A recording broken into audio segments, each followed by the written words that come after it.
It's another edition of Time About the Movies, and today we're taking a look at the 5 films of August 24th, 2007. You know, the summer movie season has now come to a close, and we're kind of in the little grace period between late August and early September when we get most of the dumping movies and films that the studio doesn't believe in. So naturally, a lot of the movies going to be coming up here are not that good, right?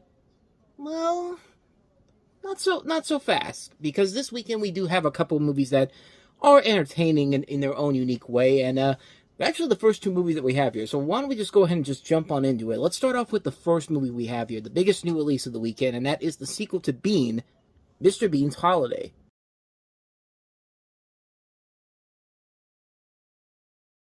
I mean, honestly, how can you go wrong with Mr. Bean? I mean, what has the guy done that has not been very funny? Like, even the animated series is very funny, but Mr. Bean, Rowan Atkinson makes this character work, just a very fun character overall, and it's just, what more can you say about him? He's a very funny character, and, he's been in the great movie before, Bean, which was a very funny film.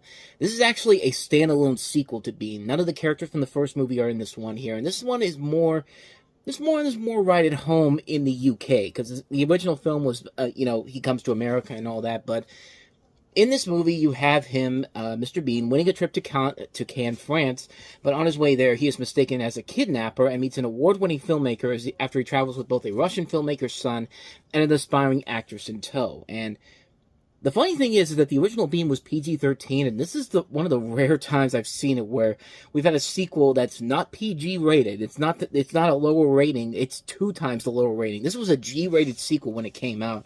This was back when, hey, the G rating could still be somewhat profitable. And, yeah, they used it on this movie, and it turned out to work very well for them. The film was a massive hit. It was actually a very successful film in general. And, yeah, this is more right at home with what you expect with the character of Mr. Bean. Like, the movie Bean was a great movie, but there are times when, yeah, it definitely feels very much generic as a fish out of water story, but this feels right at home with the character. Like, you watch this movie and you think to yourself, if you've seen any of the other Mr. Bean works before this fits right at home into what the story is, and it's just a very fun film overall. You see a lot of the good comedy gags in the trailer there. Him just, dancing in the middle of this area, this section of this, I guess it's like a shopping area or something like that, or the part where he's trying to ride this motorcycle, and you got this guy who's trying to help him. I guess it's his motorcycle, and he's slowly but surely going away. Like, he thinks he's getting away, and then all of a sudden the mechanic behind him just going giving this look like, what are you doing? Like, that's funny stuff right there. And there's a lot of that all throughout the course of the film. It's a very silly movie. It's a very fun movie overall. I really enjoy this one a lot. It's Mr. Bean. Like, if you love Mr. Bean and you like that style of comedy, this is definitely going to fit right up your alley. And this is definitely a film that fits right up my alley. I love Mr. Bean. I really like this movie a lot. I would say it's actually better than the original Bean movie. I think it's a lot of fun. Very creative, very fun. What more can you say? Mr. Bean's Holiday is pretty damn good. So with that said, let's go ahead and move on to our second movie here, and the second of the 2 good movies we have this weekend, and that's Jet Li and Jason Statham as they go to war.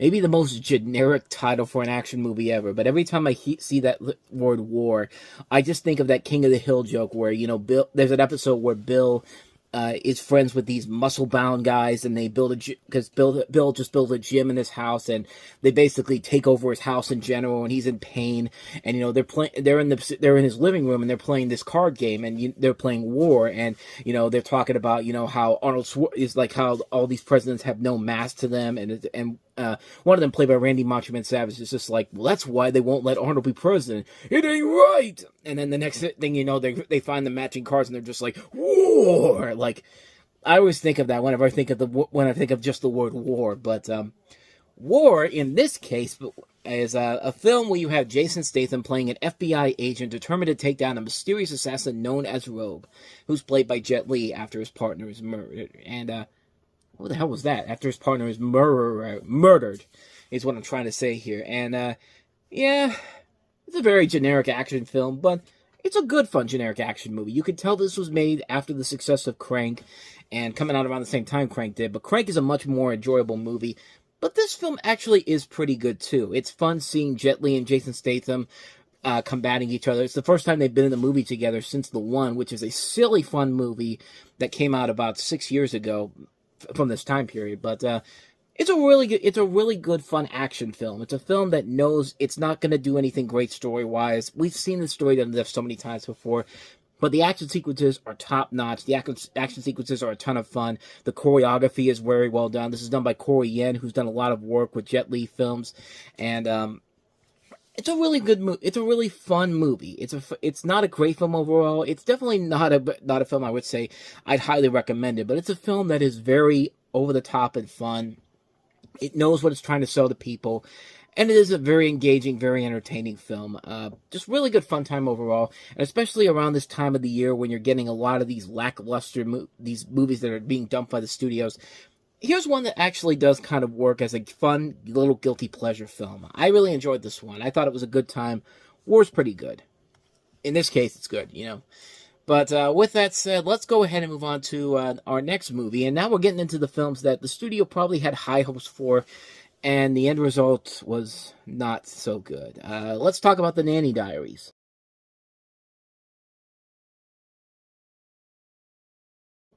You've got a movie that has Scarlett Johansson, Chris Evans, Laura Linney, Alicia Keys, Paul Giamatti.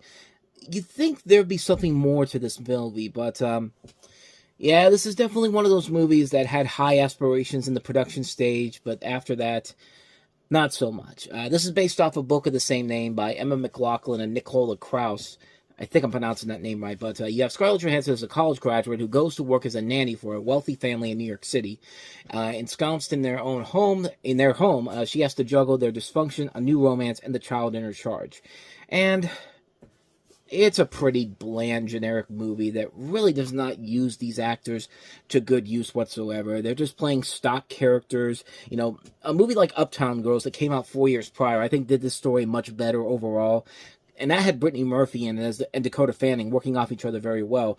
I don't buy the chemistry between Scarlett Johansson and this little kid whatsoever. And you know, considering that this is Black Widow and Captain America before they became Black Widow and Captain America, I would have thought the chemistry between the two of them and their romance was going to be a lot better, but it really isn't. Like, I didn't buy their chemistry at all in this movie, which is incredible to think when you really think about it with what these two would eventually become later on down the road. But yeah, there's just nothing in here, man. This is a dreary movie that really has a hard time figuring out what it wants to be. Does it want to be a comedy? Does it want to be a drama?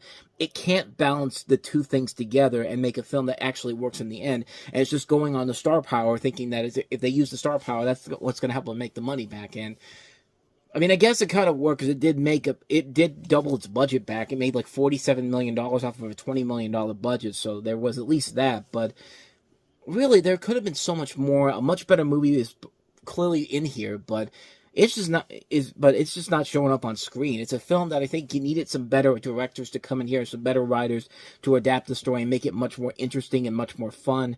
And it's just not there, man. It's really it's a real letdown of a film. I was really looking forward to it, but when it came out, but it never really did anything to make me glad to see it. It was just kind of like, yeah, there's just nothing there. It's a lackluster film. It's not worth it in the end. So yeah, a hard skip on The Nanny Diaries. So let's go ahead and move on to the next movie we have here. Samuel L. Jackson and Josh Hartnett starring in Resurrecting the Champ.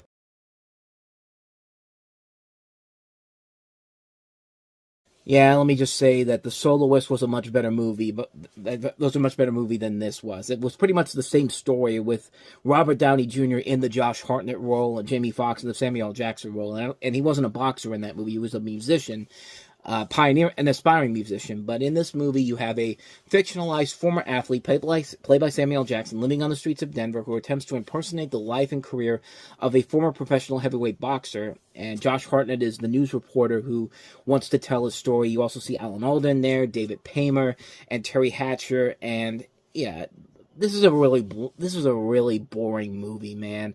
I mean, we've seen movies like this done so much better. Like I said, I mentioned The Soloist, which comes out a couple years later, That's a much better movie than this film is, where we have a reporter trying to help a homeless person out who has aspiring gifts to them. That's a much better movie than this film is. This film just feels like a film that was just regurgitated from the same factory that thought they were going to make this inspiring sports drama, and there's just nothing there. It's a boring movie. Samuel L. Jackson's kind of wasted in this film. Josh Hartnett's trying his best to work with the material as much as he can, but it's just not there. It's a real boring movie. It's a film we've seen done to death so many times before. There's just nothing of value there whatsoever. And I just got nothing out of it. It's a snooze fest of a movie. Nothing is happening. Nothing is working. It's a bad film. It's a real bad film. So, with that said, let's go ahead and move on to the last movie we have here, a film that is one you probably never even heard of, because I completely had no idea this movie even existed until I recently saw it on here. Like, I had heard about it before, but it's been so long since I've seen this movie that I'm about to talk about here, and that is Illegal Tender.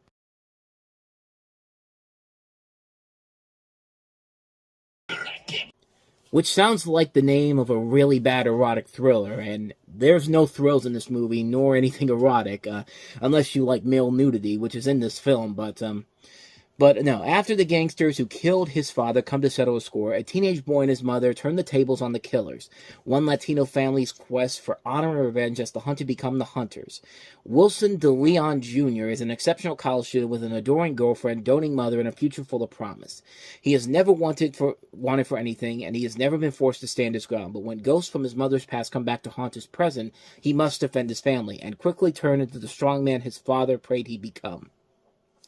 Nothing can stop Wilson's mother, Millie, from protecting her two boys, forced to flee from their home after gangsters killed her husband. She made an oath to give her children only the best, but all that changes when an enemy from the past catches up with them.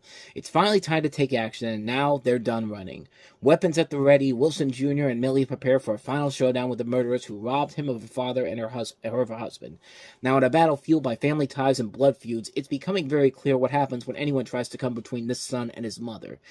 Yeah, you got a movie that's trying to be the new Scarface, and this is from the same director who'd made another movie that was trying to be the next Scarface, Empire, which that movie wasn't that good either, and this film ain't any better. This is a movie that, like I said, it's been a long time since I've seen it, but I remembered literally nothing about it until I watched this trailer again, and I just looked at it and I'm just like, yeah, this is pretty much everything I remember about hating this movie, and this was a film I did not like back in the day when I finally saw it. Yeah, there's just nothing there. It's a film that's trying to be kind of like the new Scarface for a new generation, except Tony Montana in here is supposed to be a good guy, but like, there's just nothing about this character and this world that is investing or engaging whatsoever. There's nothing about this situation that we haven't seen done better in much better movies. There's so many things wrong with this film in terms of trying to be something that's supposed to be completely new and different, but just feels like they've just regurgitated the same stuff that they did before in much better movies. Again, kind of like with Resurrecting the Champ. Like, we've seen better versions of the storyline done in much better movies, with much better characters and much better actors involved in it, and there's just nothing there. It's a boring film. Like, I did not feel the tension whatsoever. I didn't feel any real care for any of these characters in this movie, and it just really felt like they were forcing it all in. It just really feels absolutely 100% pointless for existing. It's a boring film. I know it's been a long time since I've seen it, but there's nothing about this trailer that I saw watching it again that makes me think that if I go back to watch it, it'll probably be a different movie altogether. There's nothing about this movie that looks engaging or fun whatsoever. Yeah, it's a film I've completely forgotten about, and I'm kind of glad I didn't go back to watch the film again and just remember what I saw from that trailer, because, yeah, trailer looked pretty bad. The movie I remember not being that great, so, yeah, a hard skip on Illegal Tender. And so, with all that said, we wrap this edition up of Time About the Movies. The next time we meet, we've got 3 movies on Labor Day weekend. The biggest one being Rob Zombie's version of Halloween. We also have Dan Fogler, who, that was around the time when they were trying to make him the next big thing, in the ping pong ball comedy, Balls of Fury. And James Wan's second movie of the year, this time with Kevin Bacon, in Death Sentence, which essentially is just a remake of Death Wish, but is it a good one? Well, I'll save that for next time, and I'll tell you about that one. So we have 3 films to look at next time around. We'll take a look at those movies then. But until then, thank you so much for watching, and I hope you enjoyed this. And if you did, go ahead and check out the last episode I did, which was the Time About the Movies Best and Worst of 1989 special that I did. So go ahead and check that out with that. And if you want to see any of the episodes from 2007, check out the playlist as well. And also, don't forget to hit the like button, the subscribe button, notification button, and the bell, because you get updates on when new videos come out, and we do post new videos here every day. Now, with all that said, I am off. I will see you guys next time, and until then, as always, take care.